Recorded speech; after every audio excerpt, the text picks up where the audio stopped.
Welcome to the journey of CyberLogic, a guide to Final Fantasy XI. Now there has been quite a long break from this series, but I now have several episodes recorded to get the series moving once again. In our last episode, we had just finished killing the mid-boss of Abyssea-La Theine, the third of the Abyssea zones that we've been taking on. We now need to defeat the final boss of the zone, who is a behemoth called Hadhayosh. Now before we can spawn him though, we have several key items to acquire in addition to the blood-smeared Gigas helmet that we got in our last episode off the mid-boss. Now let's start with a tiger called Megantereon. Now to spawn him, you first need to kill the angler tiglers in this area here to get the gargantuan black tiger fang pop item. Once acquired, you trade it to the question marks here to spawn the boss. Now he will use the usual AoE paralyze ability of Roar, but he can also use Disorienting Wall, which is an AoE amnesia, and he has Endoom on his standard attacks, so make sure to keep those shadows up and have Holy Waters ready in case he lands a hit and dooms you. Short of those things to look out for, it's a fairly easy fight. Try to get that red proc in if you can, but it's an easy pop item to farm, so if you can't quickly manage to get that red trigger, you can always farm another pop item and kill him quickly. Now when you do get your bloodied saber tooth key item, you can move on to the next boss. This will bring us to the NM called Trudging Thomas.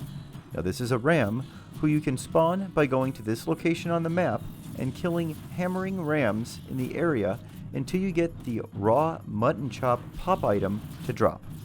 Now you trade it to the nearby question marks here, and he will then spawn. Now this fight isn't overly challenging, but keep in mind that once he uses his rage ability, his ram charges will go through your shadows, and he can often use Booming Bleat, which will lower your hit points by 50%. Now due to this combo, you want to be sure to bring a trust who can dispel and erase to make this fight much easier. You also want to get a red trigger in if possible, but again, farming a new pop item and getting this kill in is rather quick, so it's not too much of a concern. Now once acquiring the marbled mutton chop key item, you can then move on to the next set of bosses. Next, we need to get the key item from the 2 NMs to then pop another mid-boss called Carabosse. Now the first NM we will need to kill is the La Theine Liege. To spawn this NM, we need to kill nearby plateau gliders for the transparent insect wing pop item. Now once traded to the question marks at this location, the Liege will spawn. Now the fight itself is very easy, where he will only use Aeroga 3 and Venom repeatedly. Now it can sometimes be a pain to farm this pop item, so I recommend trying to get that red trigger in early if at all possible to make certain you get the key item of the Pellucid Fly Eye that you need. Now once you have it, we just go a short distance west to kill Farfadets for the Pishusk Scale pop item. Now once acquired, trade it to the question marks at the lake here to spawn Baba Yaga. Now farming the pop item can be a pain on this one, so you definitely want to try and get that red trigger in if you can. Now the hardest part of this, and getting that red trigger in, is that the enemy doesn't use standard attacks. Instead, they will just use abilities and spells. The abilities used are Leaf Arrow and Zephyr Arrow. They'll also cast spells repeatedly. So if an ability is being used or a spell is being cast, keep in mind that you cannot get the red trigger in. So make sure you time your weapon skills appropriately. Once you get the key item of the Shimmering Pixie Pinion, we are ready to spawn the second mid-boss, Carabosse.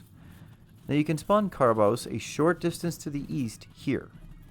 Now there are 2 phases to this fight, and you want to try and get the red trigger in the first phase so that you can then just focus on damage in that second phase.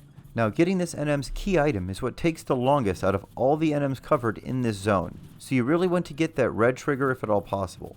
In phase 1, she will only use Leaf Arrows. Time your weapon skills accordingly and see if you can get the trigger. Once you have done that, you then just need to focus on your damage and getting it in as quickly as you can. Now if you're fast, it's possible to kill her before Benediction is used, but normally Benediction is going to be used and this will trigger phase 2. Now in phase 2, she will gain 50% damage resistance and will be in one of 4 modes. After using Autumn Breeze, she will be in healing mode and is going to absorb all magic damage. Now in this mode, be sure not to skill chain or use Trust, who will use Magic Burst, or this phase can quickly increase the amount of hit points Carabosse has. Now Winter Breeze triggers nuking mode, where high level wind magic can be cast quickly. As long as your Trust can heal you and you keep your shadows up, this is a good phase to focus on your damage and get it in as quickly as you can.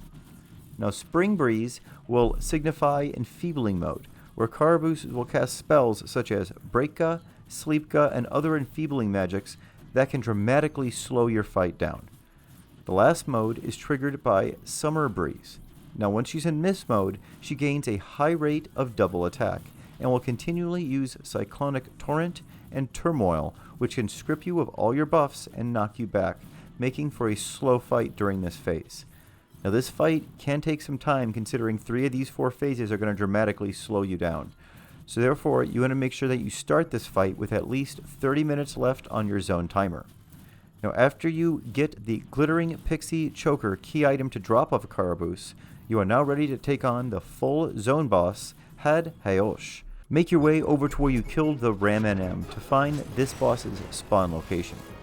Now the Behemoth isn't overly challenging, but he can inflict some devastating damage to your Trust, and at the end of the fight can quickly kill you even at this level, so it's a fight that you want to be ready for.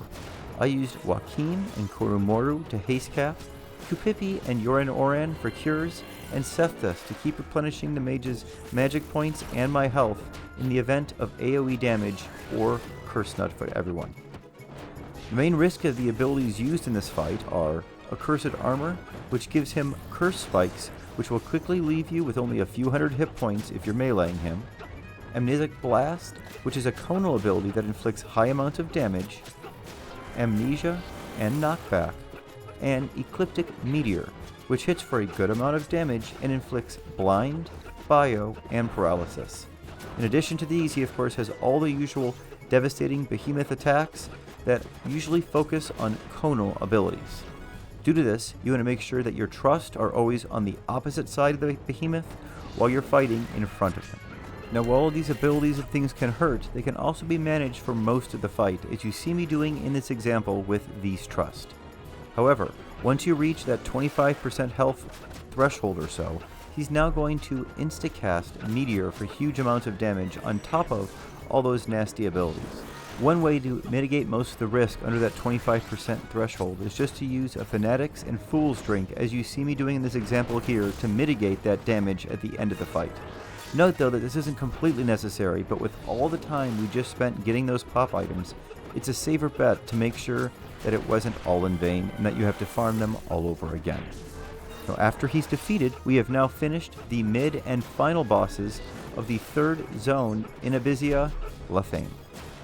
We will next be taking a break from Abyssea in this series and hunting some ground gods and kings in the next 2 episodes. I hope to see you then. Enjoy the rest of the fight.